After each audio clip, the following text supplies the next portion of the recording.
നമസ്കാരം, ഞാൻ Abi. എവർക്കും the secular citizen എന്ന നമ്മുടെ ചാനലിൽ സ്വാഗതം.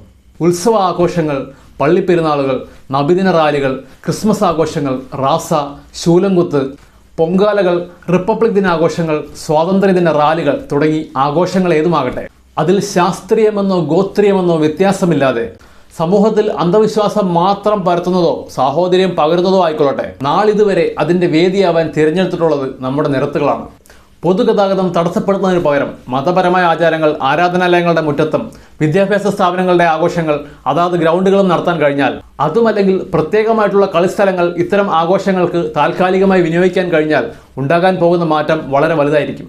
മേൽപ്പറഞ്ഞ ആഘോഷങ്ങൾ ഒരു പ്രദേശത്തെ 100% ആളുകൾക്കും മാനസിക ഉല്ലാസം നൽകുന്നതാണ് എന്നിരിക്കട്ടെ. 100% എന്ന് പറഞ്ഞത് തികച്ചും സാങ്കല്പികം മാത്രമാണ്.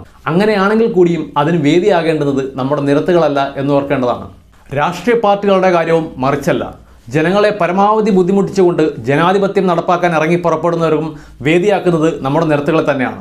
പെറ്റ തളയ്ക്ക് പോലും തിരിച്ചറിയാൻ കഴിയുന്നില്ല എന്ന സിനിമാ ഡയലോഗിനെ അനുസ്മരിപ്പിക്കും വിധം മേക്ക് ചെയ്ത മാനുഫാക്ചർക്ക് പോലും മനസ്സിലാകാത്ത രീതിയിൽ രൂപമാറ്റം വരുത്തി വാഹനങ്ങൾ നിരത്തിലിറക്കിക്കൊണ്ട് കൊട്ടിക്കലാശവും അനാവശ്യമായ ഹോണുകളും മുഴക്കിയുള്ള റോഡ് ഷോകളുമായി നിയമലംഘനം നടത്തുമ്പോൾ നിസ്സഹായരായി നോക്കി നിൽക്കാൻ മാത്രമേ നമ്മുടെ പോലീസ്, മോട്ടോർ വെഹിക്കിൾ ഡിപ്പാർട്ട്മെന്റുകൾക്ക് കഴിയുകയുള്ളൂ. റോഡ് ഗതാഗതം സ്തംഭിപ്പിച്ച് ഏറ്റവും കൂടുതൽ ആളുകളെ കൊണ്ട് നിയമലംഘനം നടത്തുന്ന ജനാധിപത്യ പാർട്ടിക്ക് മാത്രമേ ഏറ്റവും കൂടുതൽ വോട്ട് ലഭിക്കൂ എന്നുള്ളതാണ് ഗോത്രീയപരമായ ഈ ഊരിൻ്റെ നിയമം.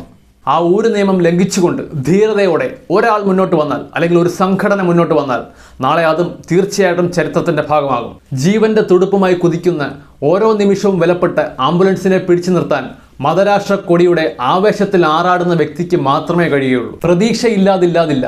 എന്നിരുന്നാലും നമുക്ക് കാത്തിരിക്കാം. ധീരമായ തീരുമാനങ്ങളെ വെല്ലുവിളികളോടെ ഏറ്റെടുത്തുകൊണ്ട് ഒരു പൗരന്റെ പോലും സഞ്ചാര സ്വാതന്ത്ര്യം നിഷേധിക്കാത്ത നാൾ വരും എന്ന പ്രതീക്ഷയോടെ. നന്ദി.